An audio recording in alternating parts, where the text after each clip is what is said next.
Okay, good evening, ladies and gentlemen. Welcome to the Binac webinar session. Today's topic is backyard birds of Mumbai, and the session is going to be led by Mr. Sudarshan Kelkar, who is a naturalist, a wildlife enthusiast. Okay, over to you, Sudarshan. Thank you Pankaj sir for introduction.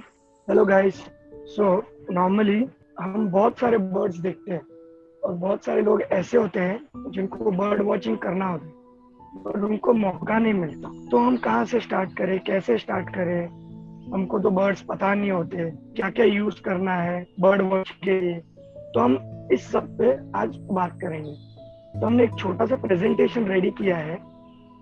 So let's go for the presentation.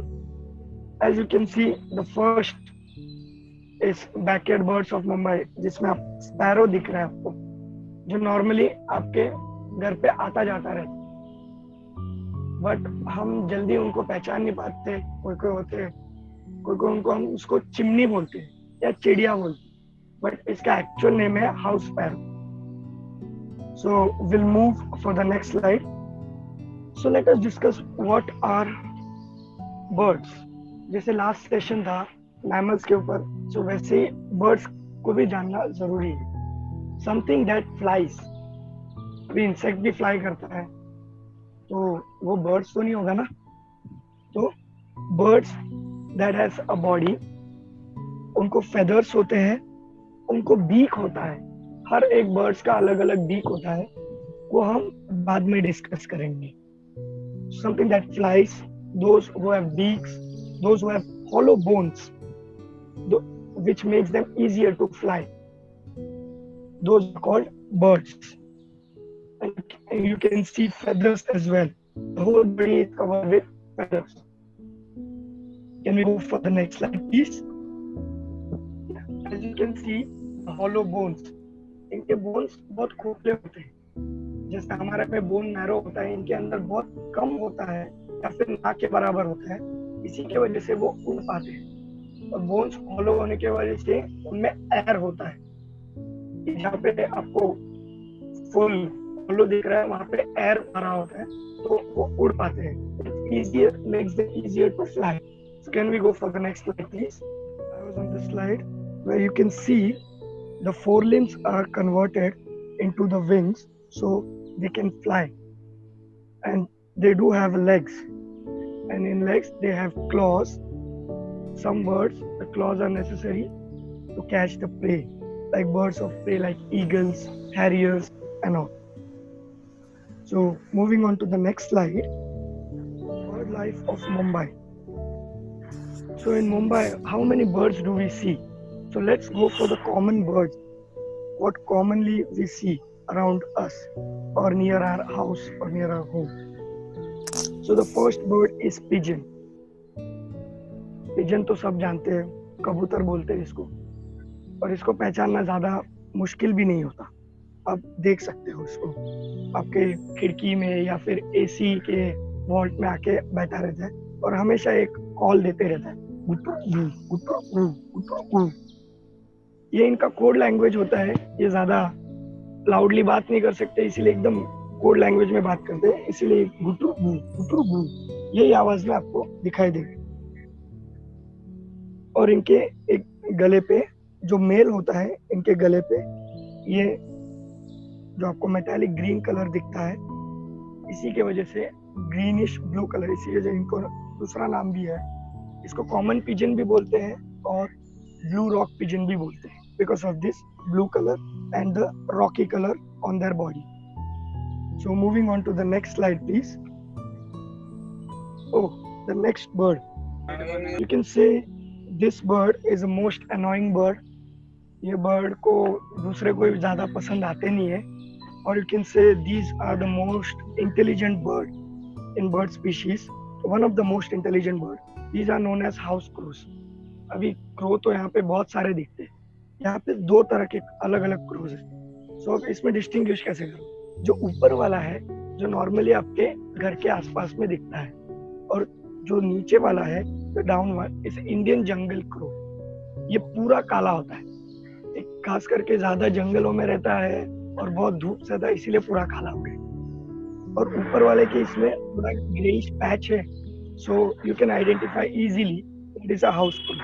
Size difference ज्यादा नहीं, थोड़ा 19-20 का फर्क होता है, but colour variation की वजह से आप उनको पहचान सकते हो। और इनका नॉर्मल कॉल एकदम हार्श होता है, जो कि आपको सबको पता होता है, का का का, ऐसे ही साउंड होता है इनका कॉल। तो इनमें अलार्मिंग कॉल आप जल्दी पहचान नहीं सकते, या फिर कोई मीटिंग कॉल है वो जल्दी पहचान नहीं सकते, बट नॉर्मली इनका यही होता है। इंटेलिजेंट बर्ड इसीलिए बोला जाता है। आप अगर इसको खाना देना चाहते हो तो थोड़ी दूर तक खाना रखिए और बीच में आप कोई पजल्स रख दीजिए, सो ये पजल्स को ऐसे सॉल्व कर सकते हैं because of their intelligence skills. So this was the second. So moving on to the next bird.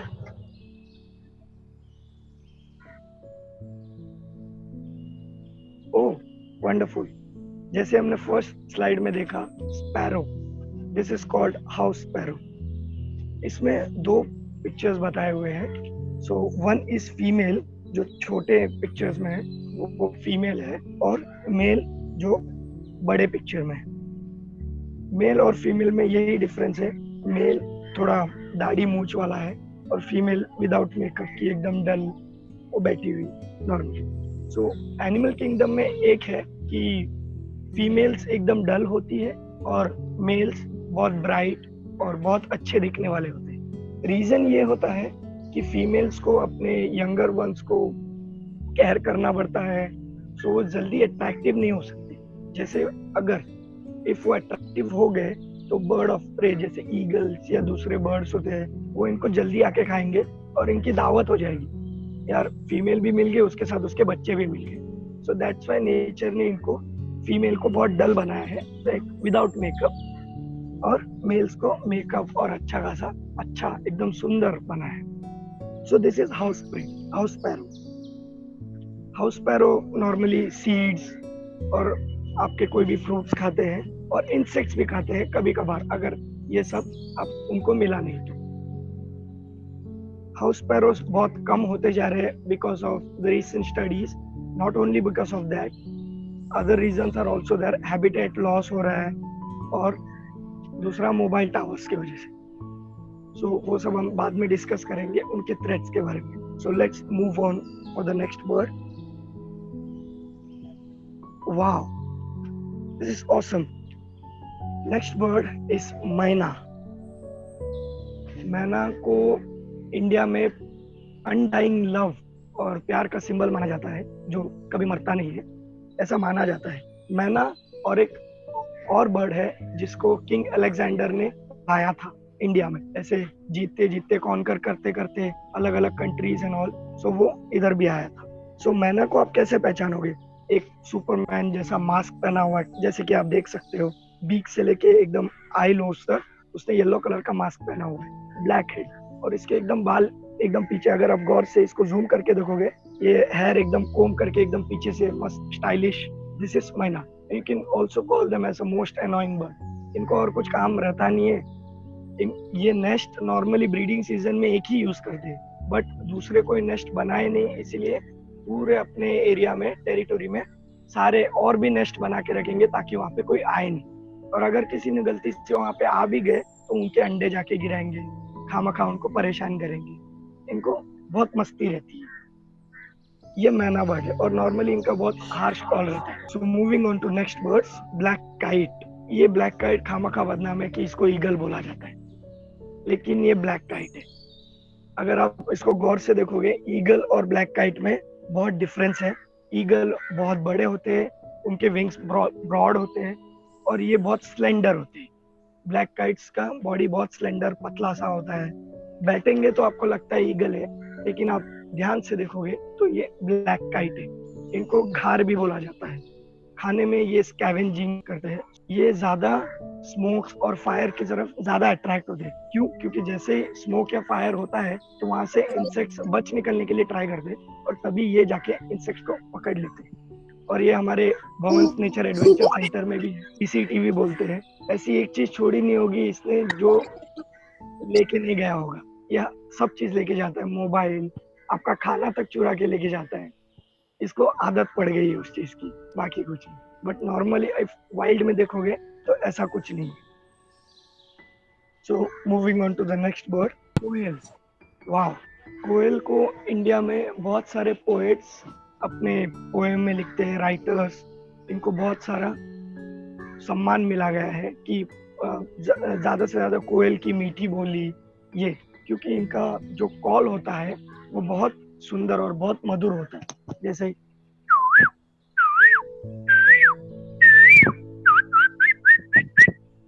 ये इनका कॉल होता है. इससे आप पहचान जाओगे कि ये कोयल का कॉल है. इसमें मेल फीमेल दोनों के आईज रेड होते हैं, बट फीमेल जैसे कि मैंने बोला थोड़ी डल होती है. तो फीमेल एकदम ब्लैक, जो हमेशा मेहनत करते रहता है अगेन धूप में, इसीलिए पूरा काला हो गया है. और फीमेल थोड़ा टिपके टिपके वाली साड़ी पहन लेते हैं तो वो छुप जाती है, कैमोफ्लेज हो जाती है कोई भी ट्रीज में. या these are very shy birds. ये नॉर्मली इंसानों के इसमें जल्दी आते नहीं है, बट आपको कॉमनली सराउंडिंग में दिख जाएंगे. बट आप जैसे नजदीक जाने के ट्राई करेंगे तो वो उड़ जाएंगे. So this is how you can identify a koel. इनमें एक खास बात है कि इनका जो कैरेक्टरिस्टिक बिहेवियर है, ये ब्रूड पैरासिटिज्म. इसका मतलब ये कि ये अंडे दूसरे के नेस्ट में देते हैं.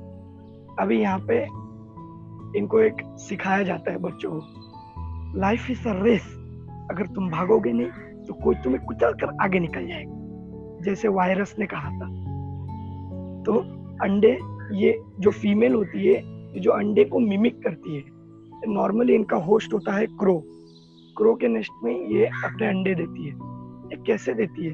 अभी क्रो तो वहां पे हर टाइम बैठा रहता है अंडे देने के बाद, तो मेल उसको डिस्ट्रैक्ट करता है, फिर फीमेल वेट करती है. इनमें एक अजीब सा कैरेक्टरिस्टिक होता है कि फीमेल्स अपने अंडे अपने बॉडी के अंदर दबा के रख सकती है जब तक मेल उसको अलर्ट ना कर दे और बोले नहीं कि जाओ अब अपना काम कर सकती हो. तो तब तक के लिए फीमेल अपने अंडे जो होते हैं वो अपने बॉडी में रख सकती है.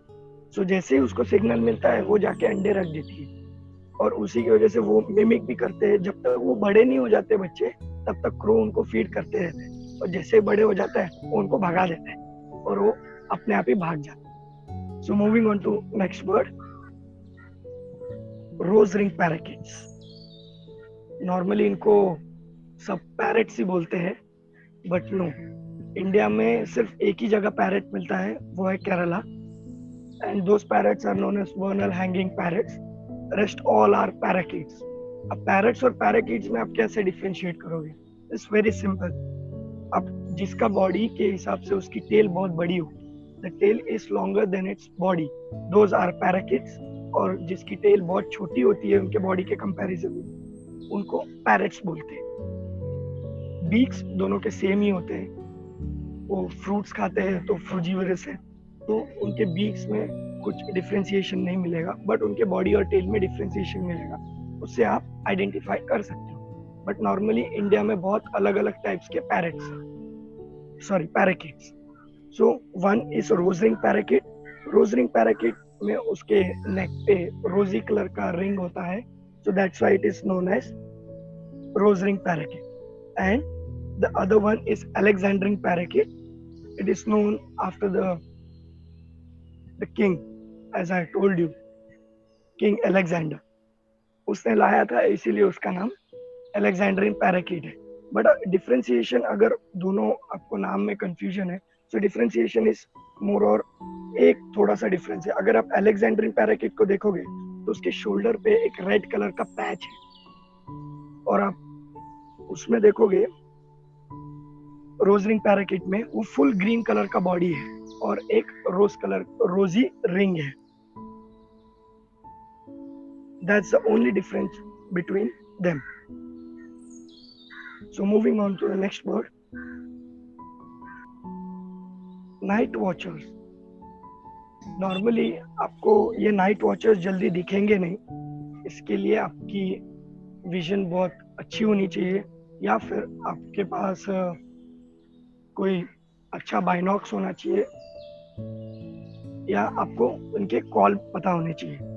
अभी जो लेफ्ट में है वो बान आउल है.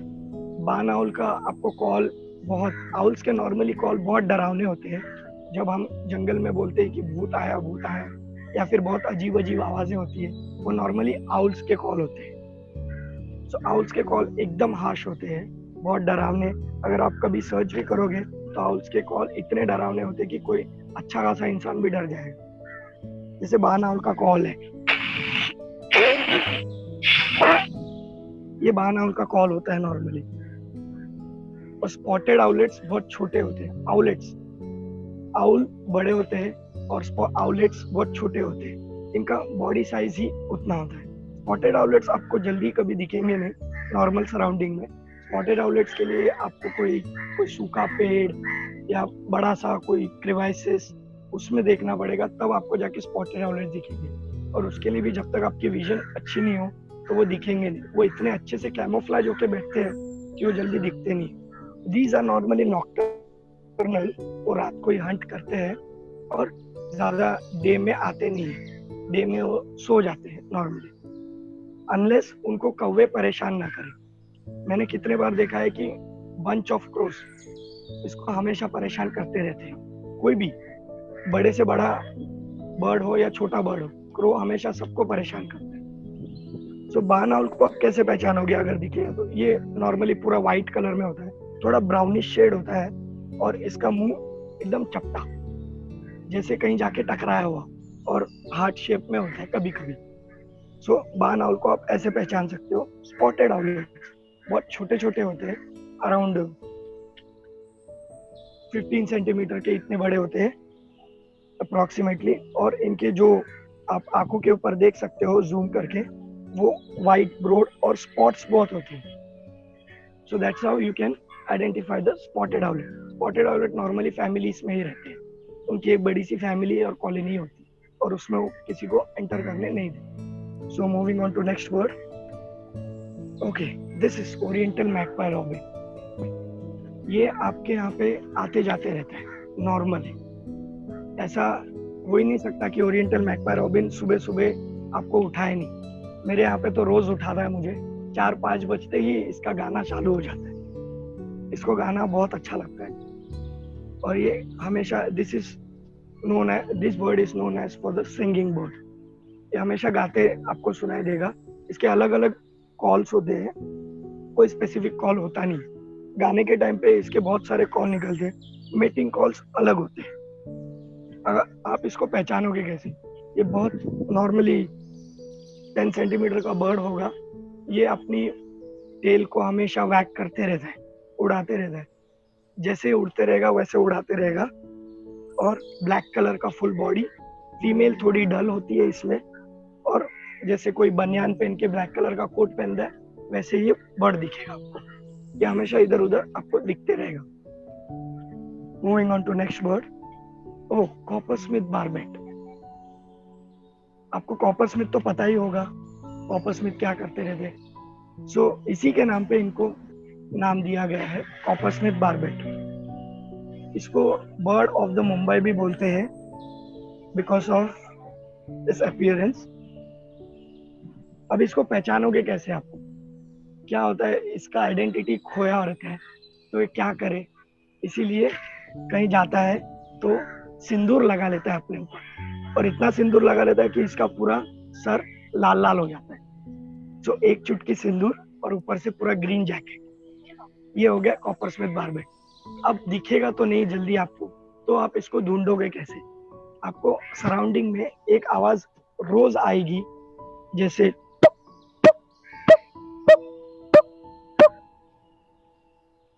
ये आवाज हमेशा आती रहेगी। तो जैसे ही आपको कहीं से भी ये आवाज आई, मतलब आप समझो यहाँ पे कॉपरस्मिथ बार्बेट है। ये नॉर्मली अपने घर कोई भी एक ट्री के अंदर होल बना के, कैविटी बना के वहां पे रहते हैं, और इनको पहचानने का यही एक तरीका है। और अगर दिखे तो ये बहुत छोटे से बर्ड होते हैं। छोटे से बर्ड का ये एक आइडेंटिफिकेशन, एक चुटकी सिंदूर, नीचे गले में हल्दी और पूरा ग्रीन जैकेट। तो वैसे आप पहचान सकते हो। And these are the birds when you really observe. जब तक आप एक्चुअल में ऑब्जर्व नहीं करोगे तो आपको ये बर्ड्स दिखेंगे नहीं। नॉर्मली आपको सब कॉमन बर्ड्स ही दिखते हैं। Even this is a common bird, these are the residents. Moving on to the next bird. Oh, red vented bulbul. Red vented इसीलिए कहा जाता है क्योंकि आप देख सकते हो कि जूम करके इसके वेंट जो एकदम बैक पोर्शन होता है वहां पे रेड कलर का मार्किंग है। That's why it is known as red vented bulbul. और ये नॉर्मली भी सीड्स खाते हैं या फिर कोई फ्रूट्स खाएंगे। आप अपने बालकनी में कोई फ्रूट्स रखोगे, केला या कुछ भी काट के, तो ये खाने के लिए जरूर है। बट पहले 1-2 दिन नोटिस करेंगे कि हमें डर तो नहीं लग रहा, हमें पकड़ा तो नहीं जा रहा, फिर इसके बाद ये जरूर आएंगे। इनका हेड फुल ब्लैक कलर का होता है और बॉडी थोड़ी ब्राउनिश कलर की। बट मोस्ट प्रोबेबली इनको रेड कलर के वेंट की वजह से ही जाना जाता है। That's why they are known as red vented bulbul. बुलबुल में बहुत सारे डिफरेंट स्पीशीज है, but this is a commonly seen in human inhabitants. So moving on to the next bird. Oh, fantail flycatcher. Flycatcher इसीलिए क्योंकि इसका डाइट प्रोबेबली ओनली फ्लाइज पे होते हैं, जैसे ड्रैगन फ्लाइज या मक्खी या कुछ भी, जो भी फ्लाइज है इसको पकड़ के यही खाता है, दूसरा है कुछ खाता नहीं। एंड फैंटेल बिकॉज इसको बहुत गर्मी लगती है इसीलिए इसके पूंछ पे एक फैन जैसा है। जस्ट अ जोक, ऐसा नहीं है, बिकॉज इसके टेल पे एक फैन होता है इसीलिए इसको फैंटेल फ्लाई कैचर बोलते हैं। फैंटेल फ्लाई कैचर के भी बहुत डिफरेंट स्पीशीज है, बट रेसिडेंस ये यही वाला है, इसको बोलते हैं white browed fantail fly catcher. Different species are like white spotted, spot breasted, white browed, white throated. वो सब यहाँ नहीं मिलते, वो दूसरे जगह मिलते हैं, इंडिया के रेसिडेंट से। But this one is a commonly found in our surrounding, fantail flycatcher. Moving on to the next bird, common tailor bird. सुबह होते ही हमें चाय पीने का आदेश देने वाला ये बर्ड, सुबह जैसी होती है ये बोलते जाते हैं चाय पियो चाय पियो चाय पियो चाय पियो चाय पियो चाय पियो। और जैसे ही शाम हो जाती है तो ये लास्ट में बोल देता है फिनिश, सब खत्म हो गया, अब चाय नहीं मिलेगी, अब कल सुबह फिर आना। इनका ये कॉल होता है, सुबह जैसे ही सुबह होती है इनका कॉल, सुबह सुबह का कॉल यही होता है। और ये बहुत छोटा बर्ड होता है, ज्यादा भी छोटा नहीं, बहुत छोटा बर्ड होता है, लेकिन इसकी आवाज बहुत लाउड होती है। सो इसी वजह से आप उसको पहचान सकते हो। और पहचानने का दूसरा एक तरीका भी है, गले पे ब्लैक कलर का मार्किंग, ऊपर येलोइश कलर का थोड़ा जैकेट जैसा, और सर पे ऑरेंज वाला टोपी, इससे आप उसको पहचान सकते हो। इसका नाम है common tailor bird. Tailor bird इसीलिए बोला जाता है क्योंकि ये जब अपना नेस्टिंग करते हैं तो नेस्टिंग में आपको दिखेगा ये टेलर जैसे अपने इसको व्यू करते रहते हैं। That's why they are known as tailor bird. Tailor bird में बहुत सारे स्पीशीज है, but this one is a common tailor bird seen around us. So moving on to the next bird, purple rump sunbird, सूर्य पक्षी। जैसे सारे birds का अलग अलग फूड होता है, ये बर्ड का एक फूड होता है नेक्टर। फ्लावर्स का जो नेक्टर होता है, जो नॉर्मली बटरफ्लाइज भी अट्रैक्ट होते हैं जिसपे, ये बर्ड भी उसी पे अट्रैक्ट होता है। इसको हम लोग दूसरी भाषा में इंडियन हमिंग बर्ड भी बोल सकते हैं। Humming bird it's outside of India, India में ये एक है, इसको sunbirds. There are many varieties of species of sunbirds, this is one of them, purple rump sunbird which is seen around us. और इसको पहचानोगे कैसे? जैसे मैंने आपको रेड वेंटेड बुलबुल बोला, उसके वेंट में रेडिश कलर का मार्क होता है, वैसे ही इसके बैक पे जो रम्प पे टेल के पोर्शन पे पर्पलिश कलर का मार्क होता है। That's why they are known as purple rump sunbird. और सनबर्ड्स का नॉर्मली बीक एकदम आगे की तरफ नीचे झुका हुआ रहता है, कर्व्ड होता है, और उनकी टंग फुल बाहर आती है जैसे हमिंग बर्ड जैसे, टू सक द नेक्टर। और ये सुबह सुबह ज्यादा एक्टिव रहते हैं, फिर जैसे ही दिन ढल जाता है वो सो जाते हैं। नॉर्मली सारे बर्ड सो जाते हैं, बट ये सुबह सुबह ज्यादा एक्टिव रहते हैं बिकॉज ऑफ द फ्लावर्स। और ये बर्ड्स ज्यादा पॉलिनेशन में हेल्प करते हैं फ्लावर्स के। और जैसे ही बैठते हैं तो फ्लावर के पोलन ग्रेन्स इनमें चिपक जाते हैं और दूसरे जगह जाके ये लोग अपने विंग्स को झटक देते हैं, तो तभी गिरता है। जैसे आपने देखा होगा समन ट्री, जो रेन ट्री भी बोला जाता है उसको, ऑर्नामेंटल ट्री है, इसके ऊपर ज्यादा बैठते हैं ये जब इनका फ्रूटिंग सीजन आता है। सो उनको पता नहीं होता है कि कितना खाना होता है, फिर खाते रहते हैं, फिर बाद में जो एक्स्ट्रा बच जाता है वो निकाल देते हैं, वो हमको लगता है कि रेल है, but not, those are the poops of these birds. The right hand side is a female which is dull in color, and male you can see obviously it's more brighter and good looking. Moving on to the next bird, drongo. Again इसके territory में कोई नहीं आता, अगर इसने कहीं nest बना दिया तो इसके टेरिटरी में बर्ड ऑफ प्रे भी नहीं आता नॉर्मली.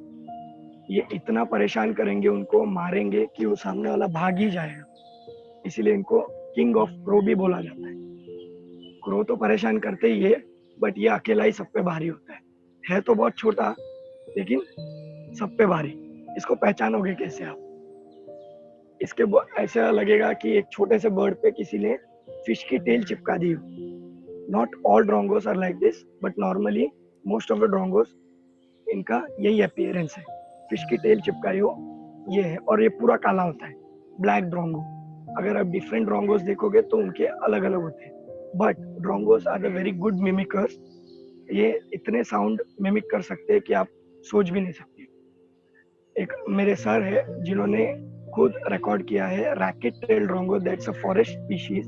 उन्होंने 48 साउंड्स, डिफरेंट साउंड्स उनके मिमिक करने के रिकॉर्ड किए हुए. So you can imagine a bird can mimic how many sounds, especially this bird. So moving on to the next bird, white-throated kingfisher. इनका थ्रोट में व्हाइट कलर का patch होता है, that's why they are known as white-throated kingfisher. But ये bird अपने जिंदगी से बहुत परेशान है, क्योंकि विजय माल्या ने तो इसका पेटेंट ले चुका है, किंगफिशर. उसने तो सब कुछ बना दिया इसके नाम पे, airlines, alcohol and all, but इसको कुछ नहीं मिला. इसीलिए ये कॉल में हमेशा कार मांगते रहते हैं. तो इसका हमेशा एक ही कॉल होता है, car car car car car car car. और ये नॉर्मली आपको मिलेगा कहाँ पे? फिश मार्केट्स में, या फिर कोई लोअर खाड़ी के एरिया में जहाँ पे उसको नॉर्मली फिशेस मिलते हैं, या फिर कोई छोटे छोटे क्रस्टेशियंस, ये सब इसका डाइट है. सो ये वहीं पे मिलेगा आपको. और ये सुबह सुबह देखा गया है कि सुबह सुबह ज्यादा एक्टिव होता है जहाँ पे दिन होता है. So this is how you can identify this bird. Moving on to the next, beaches and fish market. So हम normally beaches पे जाते हैं, वहाँ पे भी बहुत सारे birds देखते हैं, but unfortunately हमको पता नहीं होता कि ये birds कौन से हैं, क्या है. अभी आप एकदम लेफ्ट में देख सकते हो, और बीच में overdose of fair and lovely. बहुत सारा फेयर एंड लवली लगा लिया, अब पूरे गोरे हो गए, इतने गोरे कि पूरे सफेद हो गया. So cattle egrets and little egret, they look similar, but थोड़ा डिफरेंशिएशन होता है. अगर आप बिल्स, उनके बीक को देखोगे तो डिफरेंशिएशन आपको दिखाई देगा. अगर लेफ्ट साइड में देखोगे तो कैटल इग्रेट नॉर्मली आपको गाय या भैंसों के ऊपर दिखेंगे. इनको इसीलिए गाय बगुला भी कहते हैं. कैटल्स पे रहते हैं, नॉर्मली कैटल्स चलते हैं तो उनकी वजह से बहुत सारे इंसेक्ट्स, और कैटल के ऊपर जो इंसेक्ट्स होते हैं वो डिस्टर्ब होते हैं, तो वो खाने के लिए वो कैटल्स के ऊपर हमेशा रहते हैं. और फिश मार्केट्स में भी हमेशा दिखेंगे. और लिटिल इग्रेट, उसके जो दोनों पिक्चर के मिडिल में है, उसका नाम है लिटिल इग्रेट. इग्रेट्स के बहुत सारे डिफरेंट स्पीशीज है, but these are the commonly found in beaches and fish market. इनका अपीयरेंस, इनका नेक एस जैसा होता है. जैसे ये चलने लगते हैं तो पूरा इनका नेक, हेड से लेके पूरे चेस्ट तक इनका नेक एस शेप में होता है. So that's how you can identify them. Little egret को एक पीछे से शेंडी जैसी होती है, और उनका बीक ब्लैक कलर का होता है, और पूरे व्हाइट कलर में होते हैं. This is cattle egret. अब आप अगर लिटिल इग्रेट को देखोगे तो ये प्लूमेज, ये येलोइश कलर कैसे है? ये है ब्रीडिंग. अभी नॉर्मली लड़के लोग लड़कियों को पटाने के लिए कैसे करते हैं? अच्छे से सज संवर के जाते हैं ना. सो वैसे ही ब्रीडिंग प्लूमेज में ये अपने कलर्स लेके आते हैं. सो दैट्स व्हाई फीमेल्स को अट्रैक्टिव लगे और वो आगे जाके उनका मेट कर सके उनके साथ. लास्ट में है वो है pond heron. Pond heron normally shy है, जल्दी दिखता नहीं है, बट बीचेस पे कभी कभी दिख जाता है इन हंटिंग फॉर फिशेस. ये नॉर्मली जैसे उड़ता है तो हमको लगता है कि ईग्रेट ही है, लेकिन ये ईग्रेट नहीं होता है। You can see clearly how pond heron looks like. इस पे बहुत स्ट्राइप्स, स्ट्राइटेड एकदम कलर्स के, ब्राउन कलर के लाइनिंग्स होते हैं और हेरन फैमिली से ही बिलोंग करता है और ईग्रेट फैमिली से ही बिलोंग करता है। That's why these birds comes under one family. So this is how you can identify these three birds. Moving on to next bird. Wow, little cormorants and Indian cormorant. अभी इनको कैसे पहचानोगे आप? आप अगर zoom करके देखोगे, लिटिल कॉर्मोरेंट और Indian cormorant में थोड़ा सा फर्क है। लिटिल कॉर्मोरेंट का हेड थोड़ा दब गया है, जैसे बचपन में किसी ने सर पे जोर से मार दिया और उसका हेड एकदम फ्लैट हो गया। बट बड़ा वाला इंडियन कॉर्मोरेंट वो निकल गया मम्मी और किसी के झगड़े के इसमें से, तो वो बच गया, तो उसका हेड एकदम क्लियर है। सो ओवल हेड इंडियन कॉर्मोरेंट और फ्लैट हेड लिटिल कॉर्मोरेंट। और इंडियन कॉर्मोरेंट के आईज आप देखोगे एमराल्ड ग्रीन कलर के होते हैं। ये नॉर्मली आपको बीचेस में दिखेंगे। और common sand piper, this is not native to India, this is a winter migratory bird. Wader बोला जाता है इनको। नॉर्मली बीचेस पे बहुत सारे दिखेंगे आपको। कॉमन सैंड पाइपर को आप पहचानोगे कैसे? There are many different species of sand pipers, but आप उनको अलग अलग उनके कैरेक्टरिस्टिक्स और उनके बॉडी पैटर्न्स की वजह से पहचान सकते हो। कॉमन सैंड पाइपर का आप अगर देख सकते हो, जो व्हाइटिश कलर है वो ऊपर शोल्डर तक जाता है। This is how you can identify the common sand piper. So moving on to the next birds, shy ones. ये नॉर्मली आपको अपने सराउंडिंग में दिखेंगे नहीं, आपको कोई खाड़ी या लोअर वाटर बॉडीज के यहाँ पे जाना पड़ेगा, तब आपको जाके ऐसे कोई बर्ड्स दिखेंगे। Those are called lesser whistling duck. Ducks बहुत डिफरेंट स्पीशीज के होते हैं, बट ये वाले डक अराउंड क्रो के साइज के ही होते हैं। आप इनको इजी आइडेंटिफाई कर सकते हो। ब्राउनिश कलर का बॉडी होता है, रोफस कलर का बॉडी, और ये नॉर्मली के कॉल में विश उनका बीक होता है। अगर आप उनके बीक पे नजर डालोगे तो ये बीक आगे से मुड़ी हुई है और इनके बीक्स में फिल्टर्स होते हैं, सो दैट जो भी अपना खाना खाते हैं वाटर से, वो फिल्टर होके उनको खाना मिल जाए। तो इनका ये कैरेक्टरिस्टिक है। Next bird, Indian grey hornbill. ये तो आपको जल्दी मिलने से रहा, जब तक आपके पास कोई अच्छा बाइनोकुलर हो या फिर उसके कॉल्स पता हो। सो ये नॉर्मली एक सूखे पेड़ पे ही मिलेगा और इनकी मीटिंग स्ट्रैटेजी बहुत अच्छी होती है। जैसे हम किसी लड़की को पटाने के लिए क्या करते हैं, कुछ अच्छा खाना ऑफर करते हैं, तो ये अपने किसी मेट को, जब इनका ब्रीडिंग सीजन आता है, तो फीमेल को कैसे पटाना है या कैसे उसको उससे हाँ बुलवानी है, तो उसके लिए अलग अलग तरह के फ्रूट्स लेके आते हैं हमेशा, जब तक वो हाँ नहीं बोली। और जैसे वो हाँ बोल देती है तो इनका आगे ब्रीडिंग का सीजन चालू हो जाता है। जो ब्रीडिंग सीजन में फीमेल्स और मेल दोनों एक सूखे पेड़ के अंदर कैविटी बना लेते हैं और वो कैविटी को अंदर से ढक देते हैं। मेल बाहर ही रहता है, फीमेल अंदर ही रहती है।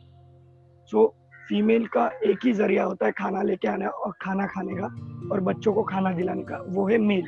सो मेल ही पूरा खाना लेके आता है और उसको पूरे सीजन में देते रहते हैं जब तक वो उस शेल से बाहर ना आ जाए। वो शेल से तब बाहर आती है जब इसके बच्चे बड़े होने लगते हैं या फिर अंडे से बाहर आते हैं। Moving on to the next bird, normally we can see the visitors.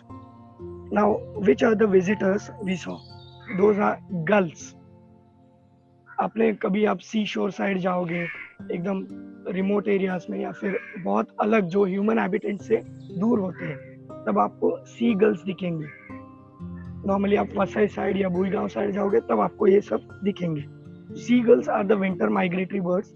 इनका हाइट रेंज नॉर्मली 40 सेंटीमीटर से लेके बढ़ते जाता है और ये भी एक फुल वाइट कलर का बर्ड होता है। यहाँ पे इनका ब्रीडिंग प्लूमेज नॉर्मली दिखता नहीं, ये सिर्फ विंटर्स में आते हैं यहाँ पे। तो इनमें एक खास बात होती है इनके हंटिंग स्किल्स। ये हंटिंग के लिए क्या करते हैं, नॉर्मली हमको लगता है कि ये टैप डांस कर रहे हैं, बट ये टैप डांस करते नहीं है। ये बीचेस साइड पे आप कभी जाओगे तो ये टैप डांस करते हुए दिखाई देंगे, बट ये करते कुछ और है। इनका हंटिंग स्किल होता है, जैसे ही टैप करते रहते हैं बीचेस पे या फिर मार्शी लैंड पे नीचे वाले अर्थ वर्म्स या जो भी इंसेक्ट्स होते हैं, वर्म्स होते हैं, वो बाहर आ जाते हैं क्योंकि उनको ऐसा लगता है कि रेन्स आ रहे हैं, बारिश आ रही है। तो बारिश में जैसे नॉर्मली अर्थ वर्म्स बाहर आते हैं, सो वैसे ही उनका खाना आ जाता है। सो this is the hunting skill. और इनमें एक खास बात होती है कि जो भी इनकी हंटिंग स्किल होती है, ये फॉरवर्ड करते जाते हैं इनके बच्चों के। सो इनके बच्चे जो भी होते हैं एक कॉलोनीज में होते हैं, सबके बच्चे एक साथ होते हैं, वो एक साथ पढ़ाई करते हैं, फिर सब बड़े हो जाते हैं। So moving on to the next bird, even we have flamingos, जो कि अलग अलग कंट्रीज से यहाँ पे माइग्रेट करके आते हैं for breeding and to give birth to their younger ones normally, क्योंकि दूसरे जहाँ पे ये रहते हैं वहाँ पे उनको खाना मिलता नहीं है ये टाइम पे। सो दैट्स वाई वो ब्रीडिंग के लिए यहाँ पे आते हैं, तो इनके बच्चों को बड़ा करके ही लेके जाते हो। अब जैसे देखोगे यहाँ पे बहुत दूसरे 6 डिफरेंट स्पीशीज के फ्लेमिंगोस होते हैं, बट इंडिया में नॉर्मली 2 ही आते हैं, वो है ग्रेटर फ्लेमिंगो और लेसर फ्लेमिंगो। लेसर फ्लेमिंगो बहुत छोटा होता है और ग्रेटर फ्लेमिंगो काफी उससे बड़ा होता है, और वो चलने के टाइम आपको ग्रेटर फ्लेमिंगो आराम से दिख जाएगा कि उनका नेक कितना बड़ा है, सेम एस शेप में होता है। और लेसर फ्लेमिंगो उससे कम से कम 48-50 सेंटीमीटर्स का होता है, और greater flamingo around 145 to 150 centimetre तक बड़ा होता है। सो इनका पिंक कलर इनका पहचान है। नॉर्मली ये पिंक कलर इनको प्लैंक्टन्स खाने से मिलती है, जिसमें एक पिगमेंट होता है, कैरोटीनॉइड बोलते हैं, वो पिगमेंट के वजह से इनको ये पिंक कलर मिलता है। So that's how we can identify these birds. So moving on to the next bird, that is eagle. Even we have eagles. Eagles, greater spotted eagle. This is a migratory bird. ये normally India में आता सिर्फ migrate करने के लिए, Himalayas में रहता है। जब इनको पता चलता है कि यहाँ पे खाना खत्म होने वाला होता है, तो ये थोड़ा सदर्न पार्ट ऑफ इंडिया में आते हैं ताकि उनको खाना मिल सके। सो नॉर्मली ये एक अपना विंटर वेकेशन प्लान करके आते हैं, तो उनको खाना मिल सके और एक विंटर वेकेशन की तरह एक वेकेशन भी बिताया जाए। ये नॉर्मली छोटे छोटे वाटर बॉडीज के यहाँ पे और डेंस फॉरेस्ट में मिलेंगे। अब आप इनको देख सकते हो, इनका बॉडी साइज के, जैसे मैंने आपको काइट दिखाया था, काइट कैसा था और ये ग्रेटर स्पॉटेड ईगल कैसा है। Moving on to the next bird, that is oriental dwarf Kingfisher.